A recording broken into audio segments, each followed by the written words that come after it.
Halo Tribuners, Anda sedang menyaksikan live update Tribun News edisi Jumat 10 Desember 2021. Siang ini akan kami sajikan informasi teraktual dan menarik yang akan dilaporkan secara langsung oleh reporter kami di lapangan. Bersama saya Diamita, inilah live update selengkapnya. Kita awali kabar kali ini.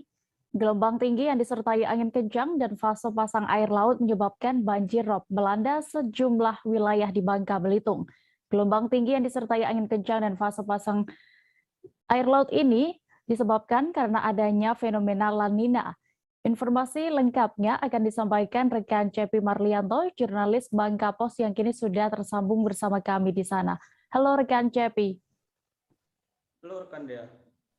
Rekan Cepi, bisa Anda informasikan apa saja dampak yang ditimbulkan akibat adanya fenomena La Nina ini khususnya di Provinsi Bangka Belitung? Ya, baik, memang gelombang tinggi yang disertai angin kencang dan fase pasang air laut menyebabkan banjir rob melanda sejumlah wilayah di Bangka Belitung sejak Senin hingga Kamis kemarin, di mana gelombang tinggi yang disertai angin kencang ini disebabkan karena adanya fenomena La Nina. Berdasarkan data yang berhasil dihimpun dari Badan Penanggulangan Bencana Provinsi Kepulauan Bangka Belitung, memang tercatat sebanyak 2.203 rumah diterjang banjirop, kemudian sebanyak 270 rumah dihempas angin kencang. Seperti yang kita tahu, memang fenomena La Nina memang sudah diprediksi oleh BPBD Provinsi Kepulauan Bangka Belitung menjelang akhir tahun 2021 sampai awal tahun 2022. Memang fenomena La Nina ini turut disertai dengan curah hujan yang cukup tinggi, kemudian ditambah dengan pasang air laut. Apalagi saat ini pengaruh bulan juga mempengaruhi kondisi pasang air laut. Untuk banjirop yang melanda 7 kabupaten kota di Provinsi Kepulauan Bangka Belitung sendiri dengan ketinggian air cukup bervariasi, mulai dari 10 cm sampai 70 cm. Selain banjirop, juga fenomena La Nina juga mengakibatkan angin kencang yang seperti terjadi di Kabupaten Bangka Selatan. Setidaknya ada 3 desa yang terdampak, yakni seperti Desa Benca, kemudian Desa Jelas, kemudian Desa Sidoarjo di Kecamatan Air Gas, Kabupaten Bangka Selatan. Setidaknya ada 270 rumah yang terdampak angin kencang ini, di mana 100 diantaranya mengalami rusak dengan kriteria berat. Begitu rekan Ria. Iya, lalu dari daerah-daerah tersebut, mana yang paling parah, dampaknya paling parah akibat adanya fenomena La Nina ini? Baik, terima kasih. Memang berdasarkan dari data dari BPBD Provinsi Kepulauan Bangka Belitung, untuk daerah yang paling terdampak, yakni khususnya di pesisir timur, yang berbatasan langsung dengan Laut Cina Selatan, mulai dari Bangka Selatan hingga ke Kabupaten Bangka. Namun dari beberapa daerah tersebut yang paling terdampak, yakni Kota Pangkal Pinang, di mana sebanyak 792 rumah terendam banjirop. Sementara itu, dengan adanya fenomena La Nina ini memang beruntungnya belum sempat menimbulkan korban jiwa, akan tetapi memang ada 1 orang yang mengalami luka ringan akibat tertimpa atap yang menerjang Kabupaten Bangka Selatan beberapa waktu lalu. Begitu rekan Dea. Iya, rekan Cepi, lalu bagaimana, apakah sudah ada respons dari pemerintah? Apa yang sudah dilakukan akibat adanya fenomena La Nina ini yang menimbulkan banjirop di sejumlah daerah di Bangka Belitung? Ya, memang terima kasih. Memang banjirop dan fenomena banjirop dan angin kencang sendiri memang diprediksi masih akan terus terjadi. Namun untuk kedepannya, berdasarkan data dari Badan Penanggulangan Bencana, memang banjirop sendiri tidak akan separah beberapa hari kemarin, seperti hari Selasa, maksudnya seperti hari Senin sampai dengan hari Kamis kemarin, di mana memang pada puncak pasang air laut sendiri pada puncaknya terjadi pada hari Kamis kemarin dengan ketinggian mencapai 2,7 meter. Untuk saat ini memang petugas gabungan dari BPBD, kemudian Basarnas, TNI, Polri memang masih siaga di 7 kabupaten kota yang ada di Provinsi Bangka Belitung. Mereka sendiri siap untuk membantu masyarakat apabila memang terjadi bencana alam yang memang ditakutkan lebih besar. Begitu rekan Dea. Baik, Tribuners, berikut akan kami tampilkan hasil wawancara rekan Cepi bersama Kepala BPBD Provinsi Kepulauan Bangka Belitung, Mikron Antariksa, selengkapnya.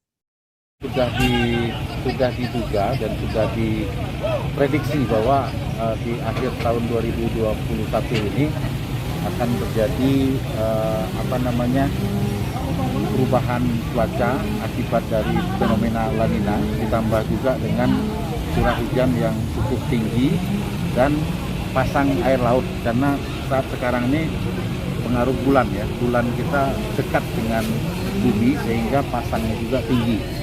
Nah, mengakibatkan banjir rob yang terjadi di wilayah Bangka Belitung dari 4 hari kemarin. Ini adalah tinggi rob yang hari terakhir setinggi 2,7 meter dan dimulai dari tanggal jam 10 tadi, sehingga airnya juga masih naik ke sini kan. Dan dari kejadian tersebut sudah ada 2.203 rumah yang terdampak akibat dari banjir rob tadi. Nah, terdampak di sini bervariasi dari ketinggian 20 sampai dengan 70 cm. Namun memang belum kami kategorikan sebagai bencana karena posisi selanjutnya dia langsung mereda dan surut ke sana, dan itu juga belum termasuk fasilitas umum seperti sekolah ataupun fasilitas masjid sosial lain. Cuaca ekstrim tengah melanda sejumlah daerah di Indonesia termasuk Papua. Badan Penanggulangan Bencana Daerah atau BPBD Papua mengimbau masyarakat pesisir pantai untuk selalu waspada. Hal ini untuk mengantisipasi terjadinya gelombang pasang di akhir tahun. Bagaimana detail informasinya akan disampaikan oleh rekan Kelvin Elwis Erari, wartawan Tribun Papua yang kini sudah bergabung bersama kami. Halo rekan Kelvin. Halo Dea dan juga Tribunas. Ya, Kelvin, silakan dengan laporan Anda. Bisa dijelaskan maksud dari kewaspadaan dari BNPB Papua ini? Baik Dea, terkait dengan kewaspadaan yang dihimbau oleh BNPB Papua, di mana meminta bahwa khususnya kepada masyarakat yang berada di pesisir wilayah Papua, pesisir pantai Papua ini untuk bisa lebih berwaspada, karena mengingat kondisi cuaca di Papua yang di akhir-akhir tahun ini yang terus berubah-ubah dan tidak pasti. Oleh sebab itu BPBD berharap juga untuk masyarakat bisa selalu waspada dan bersiaga akan terjadinya dalam mengantisipasi terjadinya gelombang tinggi. Demikian. Lalu selain meminta masyarakat di sana untuk waspada, apakah BNPB juga meminta ada imbauan untuk pemerintah daerah dalam hal ini? Baik Dea, selain meminta masyarakat berwaspada, BNPB Papua juga meminta kepada setiap pemerintah daerah yang ada di Provinsi Papua, yaitu 29 kabupaten dan 1 kota di Provinsi Papua, untuk bisa juga dapat berwaspada atau bersiaga dalam bentuk membentuk siaga bencana akhir tahun agar mencegah apabila terjadinya bencana di akhir tahun ini. Demikian ya. Baik, terima kasih rekan Kelvin, dan berikut Tribuners akan kami tampilkan keterangan dari Kepala BNPB Papua, William Mandirius selengkapnya. Memang sampai dengan hari ini dikonfirmasi dari daerah bahwa kalau terjadi bencana air pasang gelombang, ya, tinggi gelombang, cuaca ekstrim, nah itu menyebabkan beberapa daerah di pesisir utara mengalami tinggi gelombang dan pasang gelombang yang menyebabkan sehingga beberapa daerah yang khususnya di pesisir itu air naik sampai di pemukiman warga, baik itu di daerah Kabupaten Supiori, Diatumpur, Yapen, Waropen, lalu Kabupaten Jayapura di sebelah utara, dan juga Kota Jayapura, lalu Sarbo, itu di bagian utara. Selain itu di bagian selatan di Merauke. Nah, ini menjadi catatan kita karena beberapa waktu lalu dari BMKG sudah menyampaikan kepada beberapa daerah, 7 daerah di di Indonesia, bahwa kita harus selalu siap siaga menghadapi cuaca ekstrim yang terjadi di bulan Oktober sampai dengan awal Januari tahun 2022. Nah, oleh sebab itu langkah-langkah upaya penanganan yang segera dilakukan oleh pemerintah daerah untuk bagaimana di lapangan untuk mendata situasi kondisi yang terjadi, ambil langkah-langkah untuk penanganan secepatnya. Kalau memang itu ada masyarakat yang harus diungsikan, ya diungsikan. Nah, tapi kalau ini pasang gelombang ini air naik dan mungkin beberapa jam kemudian turun, saya kira ini cuacanya, ini situasi-situasi yang biasa, tapi ya kita perlu untuk mengambil langkah-langkah untuk melakukan pertolongan apa yang dibutuhkan oleh masyarakat itu yang harus. Dari Papua kita menuju Sulawesi Utara, Tribuners. Seekor sapi dewasa ditemukan warga mengapung di pesisir pantai Kelurahan Bitung, Kecamatan Amurang, Kabupaten Minahasa Selatan. Tak lama setelah temuan ini, ratusan warga langsung datang ke lokasi pantai Kelurahan Bitung. Warga yang berkumpul langsung bergotong royong mengeluarkan sapi itu dari air. Dan untuk mengetahui bagaimana lebih detailnya tentang kejadian ini, sudah bergabung bersama kami rekan Rul Mantik, wartawan dari Tribun Manado yang akan menyampaikan laporan lengkapnya. Halo rekan Rul. Selamat siang rekan Dea. Ya, bisa Anda ceritakan kronologi lengkapnya terkait warga menemukan bangkai sapi ini? Ya baik rekan Dea. Jadi pada hari Rabu pagi, warga Kelurahan Bitung itu banyak yang ke pesisir pantai sebab malam hari sebelumnya di Kabupaten Minahasa Selatan memang diterpa oleh badai, angin kencang juga hujan yang cukup lebat. Dan dari arah pantai mereka melihat ada benda yang mengapung. Mereka mengambil perahu dan mendekati. Ternyata yang mengapung itu adalah seekor sapi dewasa. Seperti itu rekan. Ya, lalu setelah dievakuasi ini, apa yang dilakukan warga dengan bangkai sapi tersebut? Ya, ketika dievakuasi, warga yang lain menghubungi pihak kepolisian.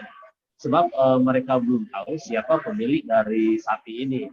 Sementara warga yang lain mencari informasi di warga sekitar siapa yang kira-kira yang kehilangan seekor sapi. Dan warga yang lain mengusulkan bagaimana kalau sapi itu dipotong saja lalu dibagi-bagi dengan warga sekitar. Namun hingga siang hari belum ada orang yang datang untuk mengakui bahwa itu adalah sapi mereka. Seperti itu rekan.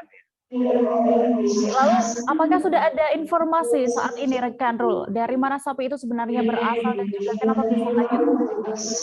Iya, baik rekan ya. Jadi warga dari sekitar pantai Kelurahan Ranumea, mereka menduga, ini baru dugaan bahwa sapi itu berasal dari daerah aliran Sungai Ranuyapo.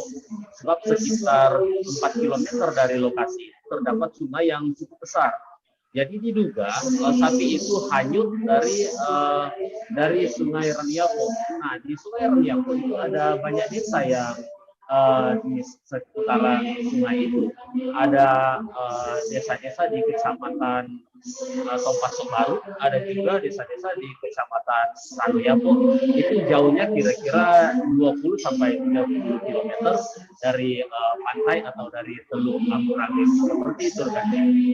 Baik, terima kasih rekan Rul Mantik untuk laporan Anda langsung dari Minahasa Selatan. Selamat bertugas kembali.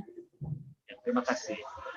Tribuners, kami jeda sejenak dan akan kembali dengan informasi pilihan lainnya hanya di Live Update. Oke, apa kabar Bang Ariski di sini untuk strateginya?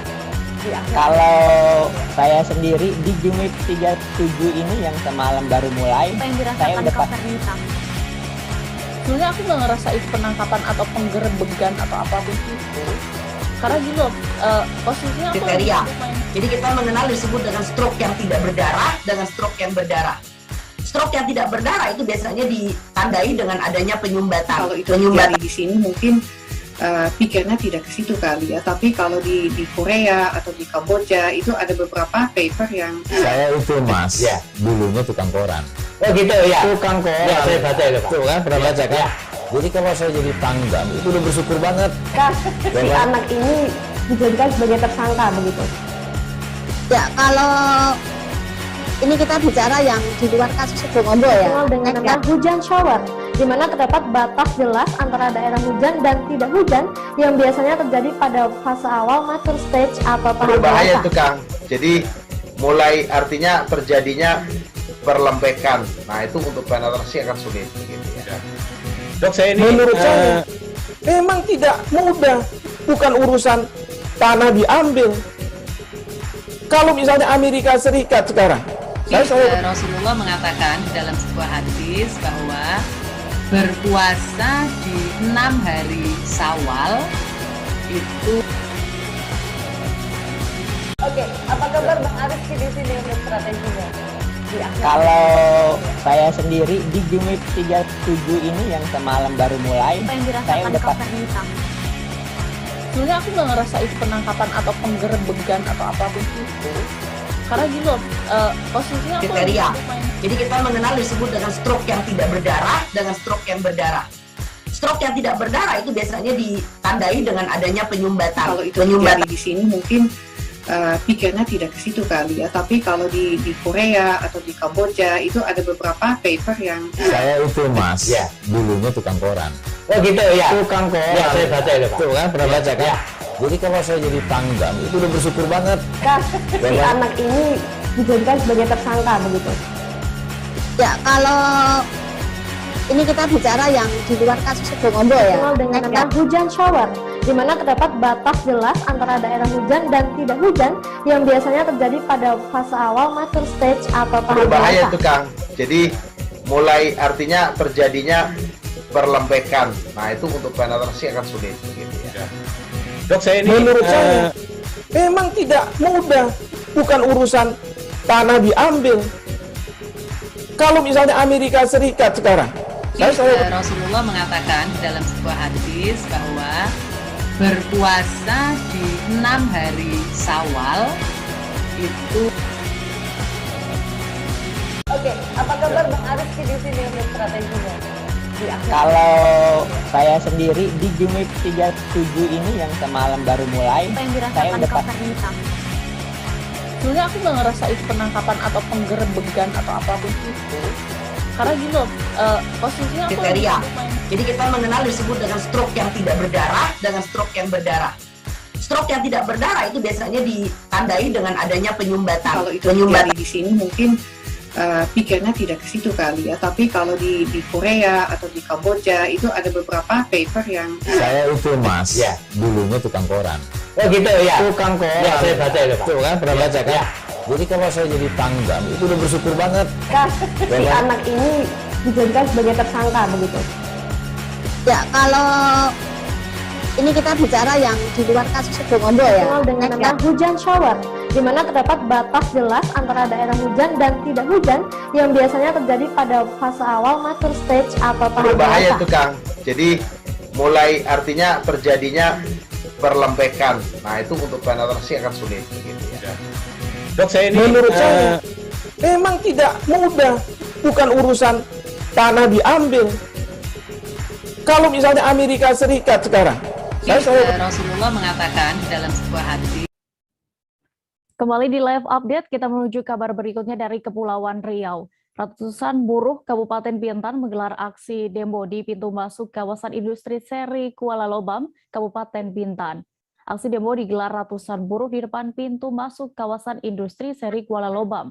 Di tengah aksi demo yang digelar, pihak kepolisian tampak memasang pagar besi kawat sepanjang pintu masuk.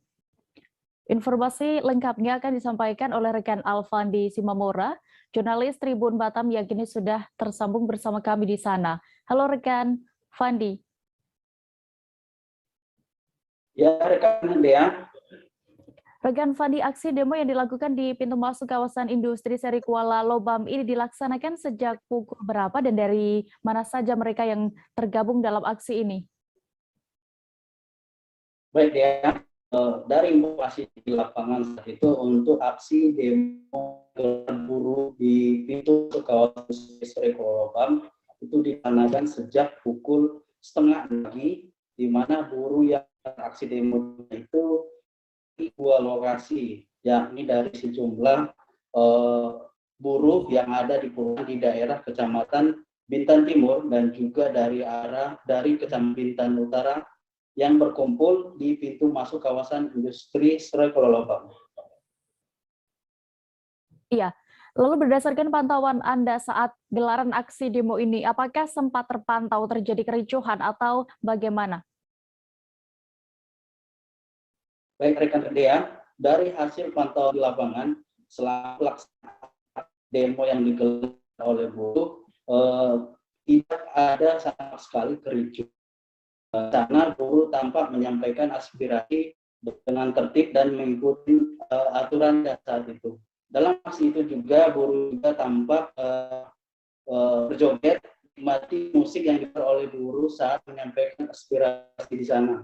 Di sana juga pihak kepolisian saat itu cukup akur dengan buruh dan memberikan kepada buruh saat aksi di kawasan industri saat itu. Ya, lantas apa sebenarnya tuntutan dari para buruh ini hingga melakukan aksi demonstrasi tersebut?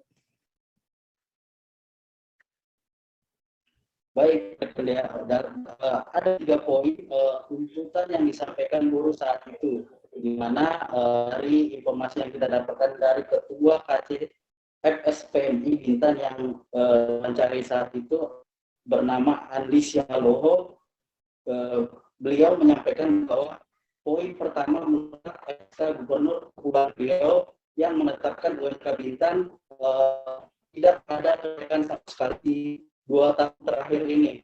Untuk UMK yang ditetapkan di tahun 2022 sebesar 3.648.000 sekian. Hal inilah yang membuat buruh itu menggelar aksi demo dan tidak terima dengan penetapan SK Gubernur tersebut. Sementara untuk kedua, buruh menolak Undang-Undang Cipta Kerja dan poin terakhir meminta UMK Bintan tahun 2022 dinaikkan sebesar 5%. Di poin ini yang disampaikan buruh menggelar aksi demo di sana dan mereka berharap pemerintah khususnya di Kabupaten Bintan dan juga Gotarium untuk dapat mereka menyampaikan kepada gubernur agar gubernur terkait penetapan UMK tahun 2022 itu tingkat sebesar 5% dan juga dengan 2 poin tuntutan mereka yang disampaikan saat aksi demo tersebut. Berikut rekan. Baik, terima kasih rekan Alfandi Simamora untuk laporan Anda langsung dari Bintan, Kepulauan Riau. Selamat bertugas kembali. Kita menuju Jawa Tengah.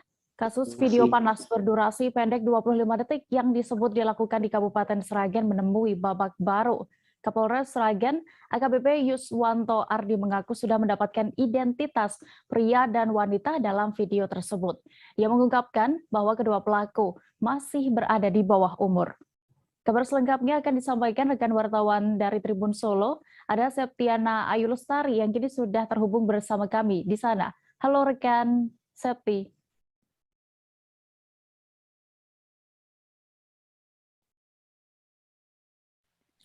Halo rekan Dia. Iya, halo. Ya, baik rekan Septi, bisa Anda informasikan untuk lebih detailnya terkait video kasus, maksud kami video panas tersebut? Ya, sebelumnya di jagat dunia Twitter tersebar sebuah video yang diunggah oleh akun Twitter @AFFIlham yang di sana terdapat satu postingan video yang menunjukkan berdurasi 25 detik yang menunjukkan sepasang laki-laki dan perempuan sedang melakukan tindakan diduga mesum yang di dalamnya dalam postingan tersebut juga tertulis caption yakni yang kemarin viral di Sragen dengan beberapa hashtag yang menyebutkan jika video tersebut terjadi atau dilakukan oleh warga Sragen dan dilakukan di Kabupaten Sragen.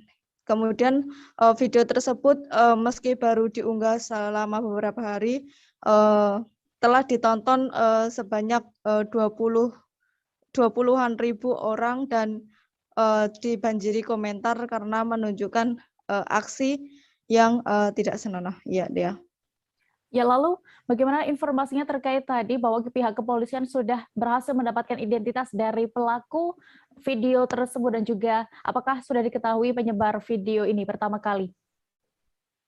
Ya, Dea, kepolisian setelah mendapat aduan dari masyarakat langsung melakukan penyelidikan terhadap kasus video syur tersebut karena memang menghebohkan warga Sragen dan pada hari Kamis kemarin sudah di Polres Sragen sudah mengamankan pelaku baik perekam maupun penyebar video tersebut pertama kali di Twitter. Dan namun belum diketahui apakah pelaku maupun penyebar tersebut merupakan pelaku perekam maupun penyebar tersebut merupakan orang yang sama. Namun dari penuturan Kapolres Sragen semua baik pelaku maupun pelaku penyebar maupun pelaku perekam itu merupakan anak yang masih di bawah umur. Ya, dia. Lalu rekan Septi, bagaimana? Apakah ada pandangan dari pihak pengamat terkait tentang kasus video syur ini?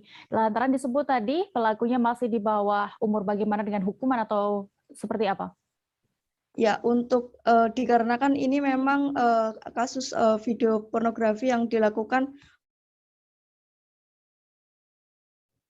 dari pihak lain, maka berdasarkan pengamat dari Fakultas Hukum Universitas 11 Maret mengatakan jika penyebar video tersebut maupun perekam dapat dikenakan Undang-Undang UU ITE yang mana dapat dijerat dengan pasal 27 maupun itu dengan ancaman bisa terancam pidana paling lama 6 tahun penjara dan denda 250 sampai 1 miliar rupiah. Namun karena dikarenakan pelaku diketahui masih di bawah umur atau di bawah 18 tahun, maka saat ini Polres Sragen tengah berkoordinasi dengan Bapas Surakarta untuk melakukan proses hukum tersebut. Ya. Baik, terima kasih jurnalis Tribun Solo, rekan Septiana Ayu untuk laporan Anda dari Sragen, Jawa Tengah. Selamat kembali bertugas. Aksi pencurian kotak amal terjadi di Musola Muawiyah, Kota Lubuk Linggau, Sumatera Selatan. Pelaku berpura-pura hendak sholat asar untuk melancarkan aksinya. Aksi pencurian ini pun terekam kamera CCTV dan viral di media sosial Kota Lubuk Linggau karena dibagikan oleh pengurus masjid sebagai efek jerah. Selengkapnya akan disampaikan rekan jurnalis Tribun Sumsel, ada Eko Hepronis yang kini sudah terhubung bersama kami di sana. Halo rekan Eko. Halo dia. Ya, rekan Eko, bisa Anda informasikan apakah ada keterangan terkait ini kali keberapa pelaku ini mencuri di Musola Muawiyah itu? Dapat kami kabarkan dari Kota Lubuk Linggau, Sumatera Selatan ya, bahwa pelaku telah terjadi pencurian kotak amal di Musola Muawiyah. Musola Muawiyah sendiri tepat berada di Jalan Fatmawati atau tepatnya di jalan lintas menuju Kota Bengkulu. Musola ini terletak di pinggir jalan dan lokasinya masih sangat sepi. Bagaimana diketahui, aksi pencurian di musola tersebut sudah terjadi 4 kali. Yang pertama, kehilangan di musola tersebut ada berupa mesin air. Sedangkan selang 1 bulan kemudian terjadi aksi pencurian lagi, yaitu pemecahan kaca dan sebuah kotak amal. Selang beberapa minggu kemudian terjadi lagi aksi pencurian, yaitu pencurian kotak amal dan pemecahan kaca. Dan yang keempat terjadi lagi aksi pencurian kotak amal.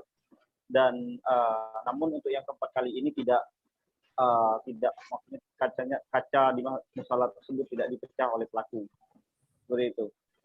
Ya, lalu rekan Eko, bagaimana awal mula aksi keempat ini bisa ketahuan? Dapat kami informasikan bahwa untuk aksi keempat ini dapat ketahuan setelah pengurus musola setelah melaksanakan sholat asar ataupun menjelang maghrib, ketika hendak melaksanakan sholat melihat pintu musola sudah terbuka.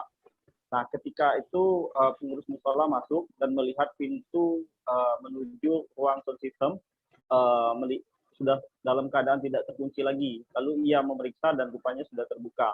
Namun untuk aksi keempat ini, untuk kotak amal tidak berhasil diambil oleh pelaku karena saat itu kotak amal sudah dipindah oleh pengurus masjid.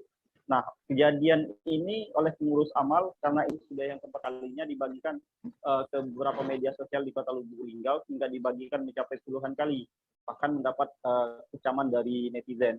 Nah, untuk aksi pelaku sendiri, untuk yang pertama diketahui menurut informasi dari warga sekitar, pelakunya adalah anak-anak, namun sampai saat ini belum terungkap. Sedangkan untuk yang kedua dan sampai keempat ini, diduga pelakunya adalah sama karena dari hasil rekaman CCTV bahwa dari pelaku kedua dan keempat ini wajahnya hampir sama namun menggunakan pakaian yang berbeda-beda.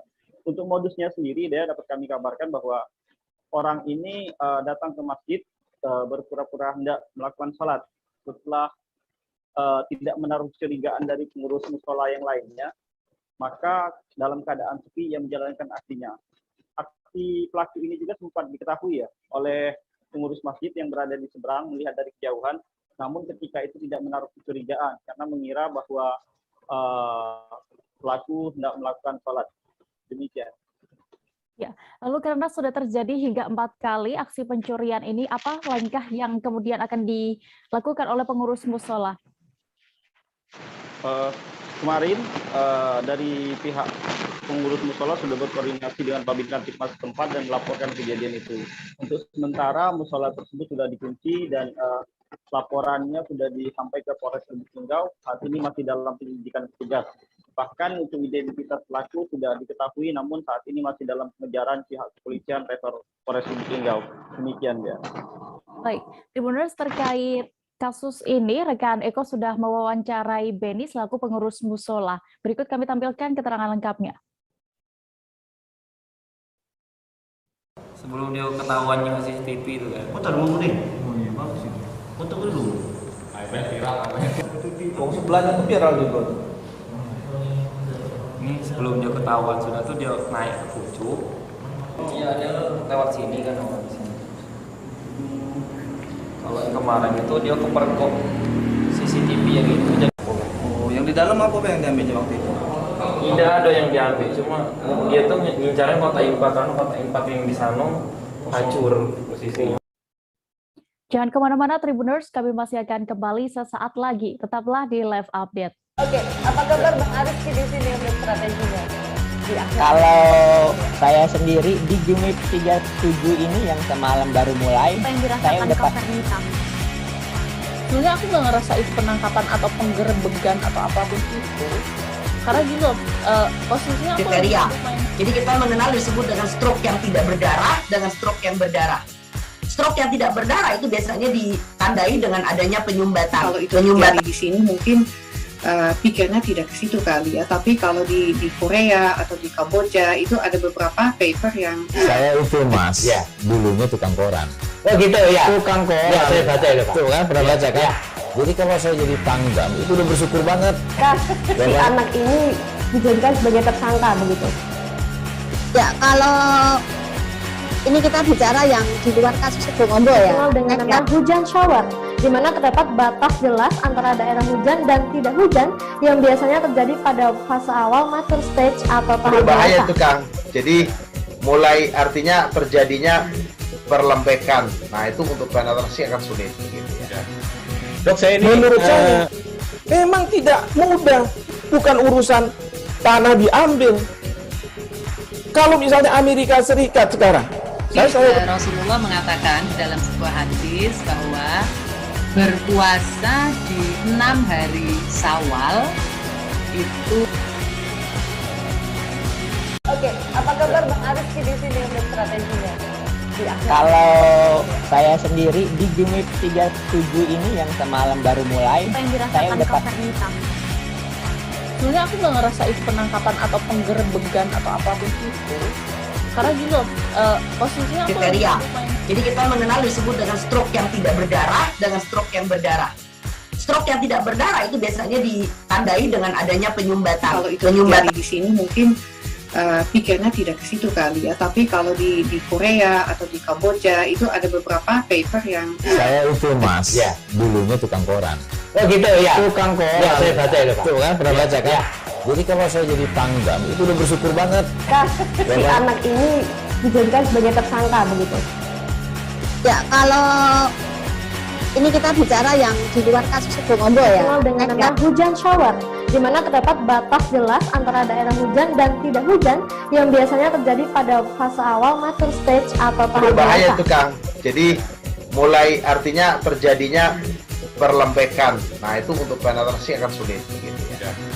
Dok, saya ini menurut saya memang tidak mudah, bukan urusan tanah diambil. Kalau misalnya Amerika Serikat sekarang, Rasulullah mengatakan dalam sebuah hadis bahwa berpuasa di 6 hari Syawal itu. Oke, apa kabar Bang Aris di sini untuk strateginya? Kalau saya sendiri di Jumip 37 ini yang semalam baru mulai, saya udah sebenarnya aku nggak ngerasa itu penangkapan atau penggerebegan atau apapun itu, karena gini loh, posisinya aku kriteria. Jadi kita mengenal disebut dengan stroke yang tidak berdarah dengan stroke yang berdarah. Stroke yang tidak berdarah itu biasanya ditandai dengan adanya penyumbatan. Kalau itu terjadi di sini mungkin pikirnya tidak ke situ kali ya, tapi kalau di Korea atau di Kamboja itu ada beberapa paper yang saya itu Mas, ya, dulunya tukang koran. Oh gitu ya. Tukang koran. Ya, saya baca itu Pak. Tuh kan, pernah baca kan? Terima kasih Anda masih menyaksikan live update Tribun News. Kita menuju kabar berikutnya dari Jawa Barat. Penerapan PPKM level 3 serentak saat libur Natal dan Tahun Baru tidak jadi diterapkan oleh pemerintah. Sejumlah tempat umum termasuk tempat wisata dipastikan tetap buka, namun dengan penerapan protokol kesehatan yang ketat. Kepolisian di wilayah Puncak Raya sudah menyiapkan 3 skema pada saat Natal dan Tahun Baru 2022 mendatang. Dan untuk mengetahui bagaimana terkait hal ini, sudah bergabung bersama kami jurnalis Tribun Bogor, ada rekan Rahmat Hidayat yang akan menyampaikan laporan lengkapnya. Halo rekan Rahmat. Baik rekan Dea.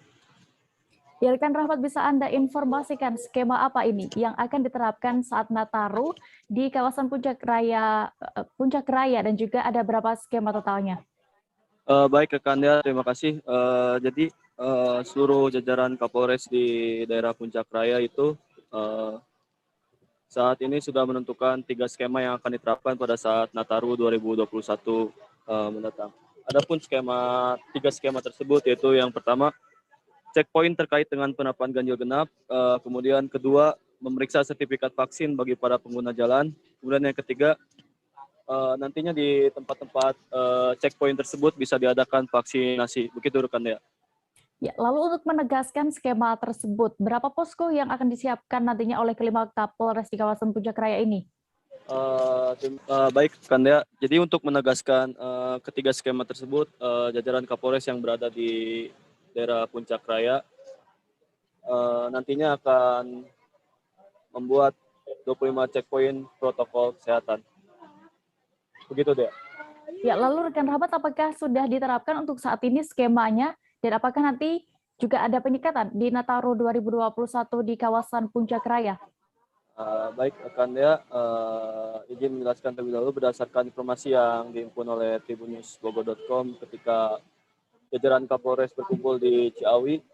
Adapun 25 checkpoint protokol kesehatan tersebut dibagi untuk beberapa wilayah. Yang pertama yaitu wilayah Kabupaten Bogor terdapat 10 checkpoint, kemudian di Kota Bogor terdapat 6, di Kabupaten Sukabumi terdapat 3, di Sukabumi Kota terdapat 2, dan di Cianjur terdapat 4 posko progres yang akan melaksanakan. Namun kelima jajaran Kapolres tersebut saat ini belum memastikan skema tersebut akan berlaku.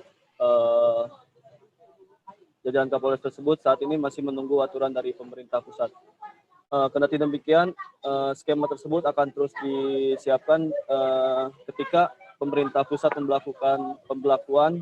Jajaran Kapolres yang berada di Puncak Raya sudah siap dengan personel yang ada dan siap dengan skema yang akan dilaksanakan.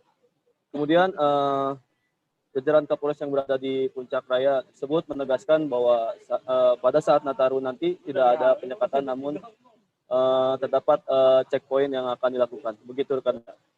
Iya, lantaran tidak ada penyekatan ini, apakah ada juga imbauan untuk warga bagaimana yang diminta ya oleh kelima jajaran Polres itu, maksud kami? Baik, rekan Dea, berdasarkan informasi yang dihimpun dari jajaran Kapolres yang berada di Puncak Raya tersebut, jajaran Kapolres mengimbau untuk masyarakat yang berada di Puncak Raya untuk segera melakukan vaksinasi.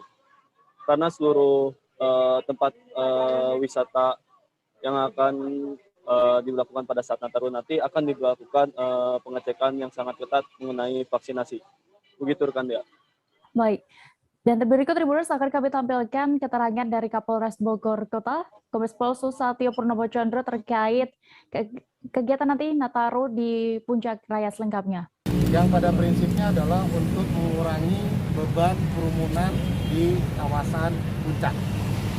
Sehingga pertemuan pada hari ini akan merekomendasikan kepada Satgas di tingkat provinsi. Yang pertama adalah bahwa kami akan memastikan bahwa setiap orang yang bepergian di saat Natal dan Tahun Baru itu sudah divaksin. Sehingga pertama akan dibangun sebanyak 25 posko protokol kesehatan. Di Kabupaten Bogor ada 10, kemudian di Kota Bogor itu ada 6, di Sukabumi itu ada 3, di Sukabumi Kota itu ada 2 posko, dan di Cianjur itu ada 4 posko prokes yang akan melaksanakan. Pertama adalah checkpoint terkait dengan penerapan ganjil genap. Yang kedua akan memeriksa sertifikat vaksin dari para pengguna jalan. Yang ketiga bisa dilaksanakan tempat vaksin di masing-masing posko prokes tersebut. Selain 25 posko prokes yang sudah akan kami siapkan, kami juga menyiapkan 7 tim untuk melaksanakan pengurai ataupun crowd free road di masing-masing Polres, yang apabila ketika dilakukan checkpoint atau pemeriksaan itu masih terdapat jalan-jalan tikus lainnya. Kasus pemukulan seorang guru di Pelabuhan Penyeberangan Amolengu, Kabupaten Konawe Selatan Sultra masih berlanjut. Video aksi pemukulan seorang guru oleh sejumlah oknum preman karena menolak memberikan uang restribusi itu sempat viral di media sosial. Kejadian tersebut sudah terjadi pada akhir November 2021. Dan bagaimana kabar terkininya akan disampaikan rekan Laude Ari, jurnalis dari Tribun News Sultra yang kini sudah terhubung bersama kami di sana. Halo rekan Ari.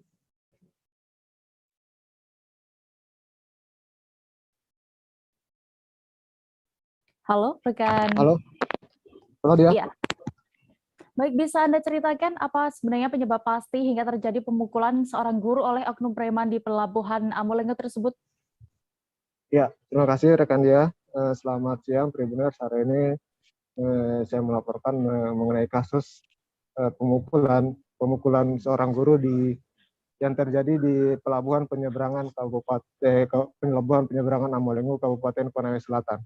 Jadi infonya kejadian ini memang sudah berlangsung lama, sekitar akhir bulan November kemarin. Hanya baru viral saat ada postingan di media sosial itu di sebuah grup Facebook, dan kemudian itu membuat reaksi banyak pihak. Yang saat ini polisi masih melakukan penyelidikan salah satunya dari gubernur juga meminta untuk diselidiki karena ini katanya penyebabnya karena guru itu menolak memberikan retribusi kepada sejumlah oknum preman yang meminta saat berada di pintu masuk pelabuhan. Jadi memang dugaan pungli itu memang sudah berlangsung lama, kata dari masyarakat setempat. Terus saat ini memang masyarakat meminta untuk dari pihak kepolisian untuk segera menangkap para pelaku dari pelaku pemukulan tadi. Begitu ya. Ya, namun informasinya rekan Ari, sebenarnya kasus ini sudah berdamai antara kedua orang yang terlibat ini, tapi Gubernur Sultra dan juga masih meminta Polda untuk tetap menyelidiki ini. Mengapa? Ya, jadi memang waktu kira-kira hari Senin kemarin itu pada saat videonya viral itu pelakunya itu dan korban itu memang dipertemukan. Polisi mencari pelaku dan bersama korban dan mempertemukan mereka, dan mereka itu sepakat untuk tidak membawa kasus ini ke ranah hukum atau ditindaklanjuti. Tapi dari Gubernur Sulawesi Tenggara Bapak Kalimazin meminta bahwa kasus ini harus segera ditindaklanjuti agar kejadian yang sama tidak terulang lagi di kemudian hari. Nah, sikap yang sama juga disampaikan oleh pengurus Persatuan Guru Republik Indonesia Wilayah Sulawesi Tenggara. Ketua Bapak Abdul Halim Momo mengatakan bahwa walaupun sudah berdamai, tetap kasus pidana tetap harus berjalan karena ini adalah, apalagi korbannya adalah seorang guru. Dia takutnya nanti jangan sampai dengan video itu yang terlanjur beredar, walaupun sudah berdamai, tapi banyak pihak yang menganggap bahwa polisi dan atau aparat tempatnya tidak melakukan penyelidikan atau tidak menangkap pelaku. Jadi itulah yang menjadi dasar bahwa Pak Gubernur dan Ketua PGRI untuk tetap menindaklanjuti kasus ini. Begitu dia. Baik, rekan Ari dan Tribuners, berikut akan kami tampilkan keterangan dari Gubernur Sulawesi Tenggara Ali Mazdi terkait kasus ini selengkapnya. Kita sedang teliti, kita sudah laporkan kepada kepolisian, khususnya di Polda Sulawesi Tenggara, untuk meneliti, mencari tahu apa yang menyebabkan terjadinya. Kita tidak bisa menduga-duga. Kita serahkan aparat penegak hukum yang akan meneliti mereka, yang akan melakukan hal-hal sesuai dengan ketentuan. Untuk biar tidak terjadi lagi Pak seperti apa? Bawahnya agar petugas, khususnya petugas-petugas dari Dinas Perhubungan, bila ada hal seperti itu segera laporkan kepada kita. Jadi saya jujur saya kasih 20.000 kalau hanya meminta. Tapi kalau ambil uang dasar karena saya masuk di pintu itu saya tidak setuju.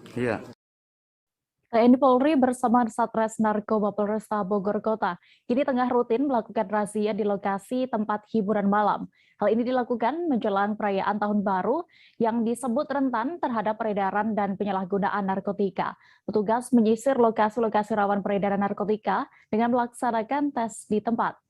Bagaimana pelaksanaannya akan disampaikan oleh rekan Lingga, wartawan Tribun News Bogor yang kini sudah bergabung bersama kami di sana. Halo rekan Lingga. Ya, ada. Rekan Lingga, silakan dengan laporan Anda, bisa diinformasikan seperti apa teknis pelaksanaan razia tempat hiburan malam menjelang Nataru ini? Ya, dan rekan-rekan Tribuners diinformasikan bahwa petugas gabungan dari TNI Polri bersama Narkoba Polresta Bogor Kota saat ini gencar terus melakukan razia di tempat hiburan malam yang berada di sekitar Kota Bogor. Razia ini dilaksanakan sudah sejak awal Desember lalu hingga kemarin dan sampai nanti dilaksanakan hingga Januari 2022 mendatang. Pelaksanaan razia ini dilaksanakan untuk meminimalisir dan mencegah adanya peredaran narkoba yang disebut bahwa lokasi-lokasi tersebut memang rentan terhadap peredaran narkoba. Pada razia ini dilaksanakan dengan melakukan penyisiran dan penjaringan tes urin di beberapa lokasi klub malam dan juga di beberapa tempat karaoke. Di sana juga ditemukan adanya beberapa orang yang memang diamankan ke Polresta Bogor Kota seperti itu. Ya, lalu sejauh ini dari hasil razia apakah sudah ditemukan yang terindikasi menggunakan narkotika? Ya, dan rekan-rekan Tribuners, dari hasil tes awal pertama menggunakan tes cepat melalui tes urin ada sekitar 6 hingga 7 pengunjung klub malam yang diantaranya adalah 4 orang wanita dan sisanya adalah beberapa pria yang diamankan di Mapolres Bogor Kota karena diindikasi menggunakan narkotika ataupun mengkonsumsi narkotika seperti itu. Namun perlu diketahui bahwa hasil tes cepat ini belum bisa memastikan bahwa benar-benar orang yang bersangkutan mengkonsumsi narkoba, sehingga perlu dilakukan pengetesan lebih lanjut di Mapolresta Bogor Kota dan pemeriksaan lebih mendalam lagi di Mapolresta Bogor Kota untuk memastikan bahwa mereka yang diamankan adalah pengguna narkoba ataupun memang negatif dari narkoba seperti itu, Dek. Lalu Lingga, apakah sudah ada informasi terkait hasil tes lanjutan tersebut dari pihak yang diamankan ini? Ya, kami juga sempat mengkonfirmasi setelah dilaksanakan razia. Ketika keesokan harinya kami melakukan konfirmasi kepada Narkoba Polresta Bogor Kota bahwa diketahui dari sekitar 6 atau 7 yang diamankan hanya satu orang berinisial DS yang diketahui menggunakan sabu gitu. Dari hasil tersebut pria berinisial DS ini positif menggunakan sabu dan itu juga diakui oleh DS sendiri yang memang mengaku sudah menggunakan sabu sejak beberapa tahun lalu. Kemudian polisi juga melakukan koordinasi ataupun mengkomunikasikan dengan pihak keluarga dan selanjutnya pengguna narkoba ini akan diarahkan atau diserahkan ke yayasan rehabilitasi untuk direhabilitasi karena memang tidak ditemukan adanya barang bukti narkoba di lokasi klub malam ataupun saat penggeledahan badan seperti itu deh. Ya, lalu apakah kegiatan ini dilakukan hingga akhir tahun 2021 ataukah masih akan berlanjut lagi sampai dengan tahun 2022 nantinya? Ya, dia ditegaskan oleh Pusat Narkoba Polresta Bogor Kota, pihaknya bersama petugas gabungan akan terus melakukan rutin pencegahan ataupun untuk menindak tegas para pengguna ataupun pengedar ataupun bandar yang memang mengedarkan narkoba di sekitar Bogor Kota. Razia ini juga akan terus dilakukan di tempat lainnya dan meluas ke beberapa lokasi yang memang menjadi tempat diindikasi menjadi rentan terhadap peredaran narkoba seperti itu dia.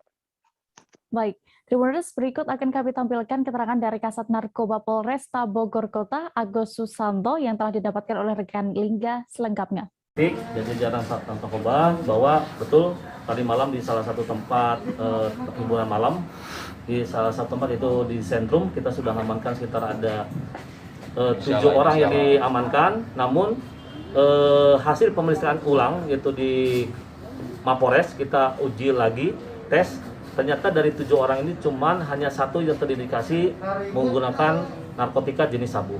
Lainnya karena ada kesalahan teknis dari alat yang kita gunakan, kita tadi malam sudah melakukan 2 kali sampel pengetesan terhadap 7 orang itu, yang 6 orang dinyatakan negatif.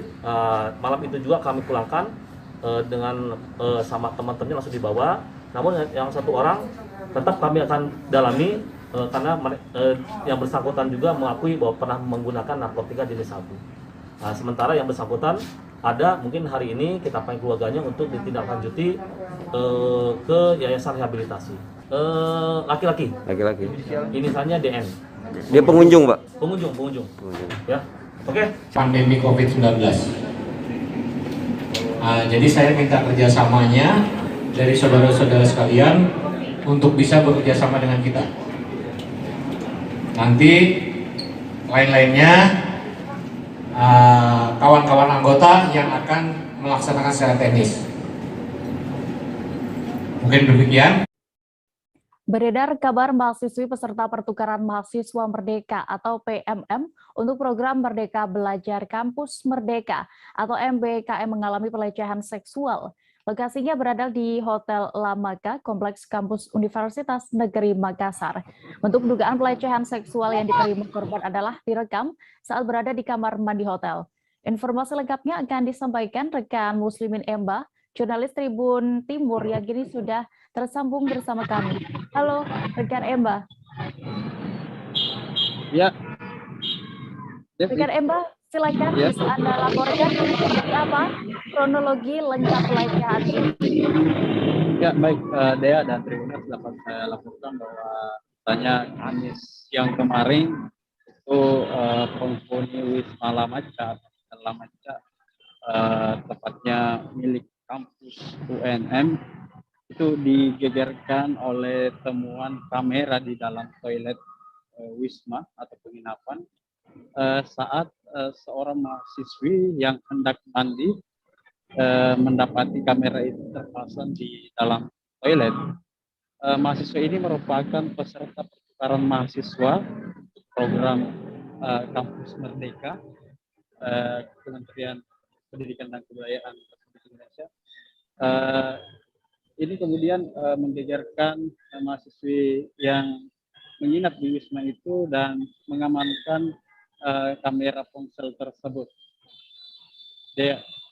Ya, lalu apakah sudah ada informasi terkait identitas atau pemilik dari kamera yang terpasang di kamar mandi tersebut?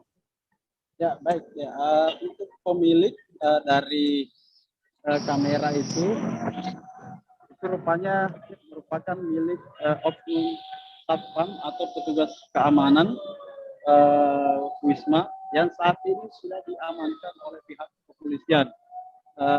Semalam yang bersangkutan diamankan oleh Polsek Rapocini dan siang tadi itu telah diserahkan ke Polres Pades Makassar, tepatnya ke unit perlindungan perempuan dan anak.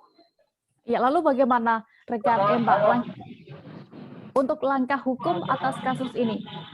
Ya, untuk korban yang diperkirakan lebih dari 1 orang, tepatnya ada sekitar puluhan mahasiswi, itu telah melapor atau mengadukan kasus ini ke Lembaga Bantuan Hukum Makassar agar mendapat pendampingan hukum saat melaporkan kasus ini secara resmi ke kepolisian. Sementara untuk oknum satpam yang telah mengakui bahwa ponsel itu adalah miliknya, itu sudah dicopot atau diberhentikan oleh pihak kampus Universitas Negeri Makassar. Ya, baik. Terima kasih rekan Emba untuk laporan Anda langsung dari Makassar. Selamat bertugas kembali. Kita beralih ke Sumatera Selatan. 2 terdakwa kasus dugaan korupsi pembangunan Masjid Sriwijaya menjalani sidang tuntutan yang berlangsung di Pengadilan Negeri Kelas 1 Palembang. Mereka yakni Mukti Sulaiman, merupakan mantan Sekda Pemprov Sumsel, dan Ahmad Nasuhi, Kepala Biro Kesrah Pemprov Sumsel. Namun keduanya diketahui dituntut hukuman yang berbeda oleh Jaksa Penuntut Umum. Selengkapnya akan disampaikan rekan Nisha, jurnalis Ripoku yang kini sudah bergabung bersama kami di sana. Halo rekan Nisha. Siap, Dea. Dari Sumatera Selatan melaporkan. Ya, Nisha, bisa Anda informasikan kedua terdakwa ini dituntut berapa tahun oleh JPU Kejati Sumsel, dan informasinya memang berbeda ya tuntutannya? Ya, benar sekali Dea. Jadi untuk 2 terdakwa, Ahmad Nasuhi dan Mukti Sulaiman ini dituntut dengan hukuman yang berbeda oleh Jaksa Penuntut Umum Kejati Sumsel. Yang mana dalam tuntutannya Jaksa Penuntut Umum menuntut Mukti Sulaiman dengan hukuman 10 tahun penjara, sedangkan untuk terdakwa Ahmad Nasuhi itu dihukum dengan hukuman 15 tahun penjara. Begitu dia. Ya, lalu apa sebenarnya yang menyebabkan adanya perbedaan tuntutan pada kedua terdakwa ini? Jika dalam persidangan terungkap bahwasanya JPU menyatakan bahwa terdakwa Ahmad Nasuhi dalam hal ini selama persidangan tidak berkata terus terang dalam persidangan tersebut dalam memberikan keterangan saksinya. Sementara itu untuk Mukti Sulaiman sendiri, dikarenakan ini adalah dana hibah untuk Masjid Sriwijaya, maka hal tersebut juga menjadi dasar pertimbangan tuntutan JPU. Seperti itu dia. Ya, lalu bagaimana langkah yang akan ditempuh selanjutnya oleh 2 terdakwa ini, rekan Nisha? Melalui kuasa hukumnya, kedua terdakwa akan menyampaikan nota pembelaan atau pledoinya yang akan dibacakan 9 hari ke depan oleh tim kuasa hukum masing-masing.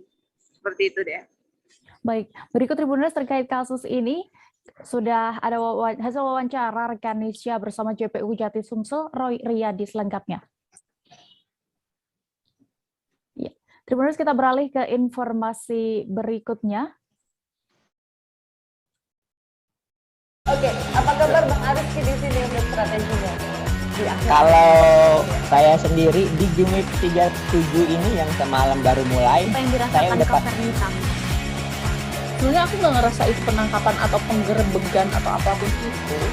Karena gini loh, posisinya aku kriteria. Jadi kita mengenal disebut dengan stroke yang tidak berdarah dengan stroke yang berdarah. Stroke yang tidak berdarah itu biasanya ditandai dengan adanya penyumbatan. Kalau itu terjadi di sini mungkin pikirnya tidak ke situ kali ya, tapi kalau di Korea atau di Kamboja itu ada beberapa paper yang saya itu mas, ya, dulunya tukang koran. Oh gitu ya, tukang koran. Ya, saya baca itu Pak. Tuh kan pernah baca kan? Ya. Jadi kalau saya jadi Pangdam itu udah bersyukur banget. Si anak ini dijadikan sebagai tersangka begitu.